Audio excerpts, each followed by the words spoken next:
Hey, good morning everybody. How you doing? It's Steve. Well, I told you here in the Little Wood Shop that when we got ready to do this big headboard scene and how we got it on top of our spoiler board and all this and that, we were going to kind of run you through the steps. Well, not kind of. We are going to run you through the steps as to how we do it. All right. I told you between the blog, the shout out, this and that the other day, if your material can fit under your x-axis, if it can fit under your gantry, then by God, you can mill it. This machine, I don't know what my total table length is, but I've had material over 16 feet on this particular Cam Master, all right? My milling surface is 50.249 on my y-axis by 39.230 on my x-axis. And underneath the gantry, we have a total clearance of 5 inches. That's what I have to work with, or less, or I would have needed to have gone out and purchased the gantry extension so that I could have put larger material underneath my gantry. Okay. Well, the first thing that I do every morning, like most of you, we reinitialize the machine. We get it back to the starting position, and X0, Y0, we get our starting coordinates back to 0. Now, what I told you was that we needed to know what is our maximum travel distance on this y-axis. Well, the way to figure it out, right now my machine is currently initialized. You'd only see me with my remote, but so we don't have to go back and forth between my controller or my keyboard, we'll just use just the keyboard, okay? Once you're initialized, run your gantry all the way up. And run it all the way up until it stops. When you get to the end, don't let it crash though. Okay. I've maxed out my gantry. I already know that my maximum travel is 50.249. I'm not worried about the .249 though. So what I'm going to do is I'm going to come down to Y 25.0. I'm going to hit enter. Great. Now by doing what I just did, I now have got the center of my router set into the center of my table for the travel distance of 50 inches. Half of 50 is 25. What I do is on my machine I have a laser crosshair. It's a little dirty and it's got to be clean, but nonetheless, my laser crosshair shoots a perfect 4-way reticle on my spoiler board as well as my material. All I do, I take a pencil, I make a mark here. I send my z-axis via my x-axis over to the other side while my laser crosshair is still on. I make another mark. I throw a straight edge up, I draw a line. Okay? I now know that this line is halfway on the y-axis. I know that when we had this laid out on the stand over here the other day, when I had it marked up with the yellow contractor crayon for all the knot holes and cracks and sappy, pitchy stuff, when we had it set up, we told you, we measure the total overall length of the slab, which was 88 inches, at 44 inches, my halfway point of my slab, I make a mark. Now mind you, we did this while it was in the stand.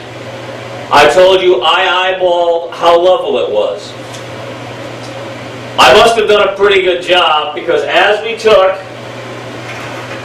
our big 6-foot carpenter's level, not a carpenter's square by the way, we did the line across the bottom, we did the line across the top. I measured from my center line on my slab over 24 in each direction. I told you I can travel 25 in each direction, but I want that 1 extra inch as a buffer on each end of my y-axis just to be safe. I'm not going to mill to a full 50. Trust me, I've cut it that tight, and I've got an over-travel alarm before, and you don't want to go that route. It's a real pain in the butt, all right? So what we do is, once we've got our lines marked up from our level when it was in the rack, I now line the center line of the slab up with the center line we just put on the spoiler board itself. This is where the laser crosshair comes in so handy. Let me get this big level out of the way. Excuse me for one moment, please. Now I can bring my laser in. Right now it is currently on the center line of the slab. I got a loose wire too, I think.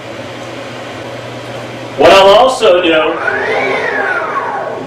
is I know that I'm 20 inches because we made the box 48 by 20 inches. I'll measure 10 inches with a tape measure. I'll make a mark, and when I'm ready, I'll put my laser crosshair here.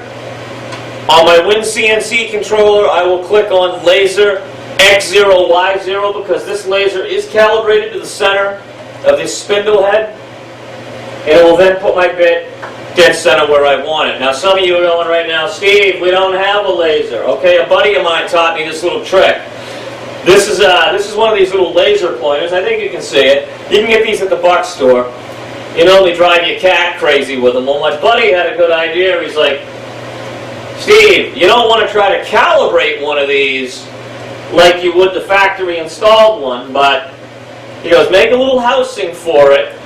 And on the front of my mount, where my router is, he goes, you could drill and tap that easy enough, turn it on, and he goes, it's going to perform the same thing as your dedicated one. However, it is not calibrated to your spindle, but it will work. I've seen it work. So if you're interested in building a little bracket, you can put your laser crosshair in. And these are cheap enough. Like I said, I think I got these at the buck store. I always keep a couple on hand in the event this one malfunctions, and this is why. We built the box with that 6-foot carpenter's level. I will take my laser crosshair now. I will line the center of that crosshair, that red dot, if you would. I am going to run it up this line that I created using my level as a straight edge. I will also run it up the lines that I have going across my x-axis. I want to make sure that this box is square.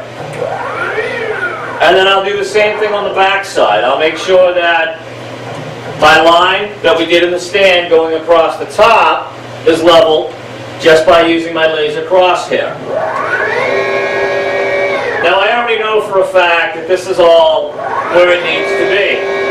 Now, the next step we're going to do, we've got to secure this material because it is going to want to rock a little bit. The way I do it, it's simple.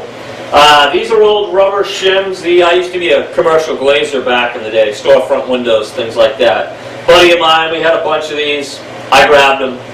And what I do with these, because I'm only going to use the spoiler board bit to flatten everything prior to the engraving process, I will put these in because this is basically cup side up, crowd side down. So we have a high spot on the bottom creating the rocking. We can shim it with just about anything you guys have in your shop. Old cedar shakes or shingles, whatever. Cardboard you cut up. Pieces of Harvey backer. It doesn't matter. Whatever you got that you can utilize as a shim, stop that rocking. When the rocking is stopped, I take little dunnage blocks like this. Make sure, though, you position your slab on your table so that when you put your dunnage blocks in, they don't get hung over and kissed by the gantry. That's where you need to also kind of pay attention to where you put your slab. If you use one that's really too big, you can't use these blocks at all. You've got to screw from the underside. Now, I personally do both. I will end up blocking. I will end up shimming to stop the rocking. And then I'll throw a couple big lags up from underside the table. I'm only looking at taking 50, 60 thousandths off the surface of this. I'm going to hit it with a spoiler board bit, like I said. We're going to get it flat. I will X0, Y0 on the center of my slab. Now that my laser crosshair lines up with our box perfectly, we'll just get this locked down nice. And that's pretty much it. Now, if you end up having material that hangs out over the ends, beyond the gantry and the machine too far, buy a couple of those stands that have rollers on them. Use it to support your overhanging material. Simple enough to find out how level you are through your, again, this is really nice and level. And it was just by sitting the slab in place. All I have to do again is shim it to take the rocking out. I'll screw it down, and when we go to cut the program for the spoil board, this, folks, is going to really be no different than doing the actual spoiler board of the machine. I'm going to take my widest points.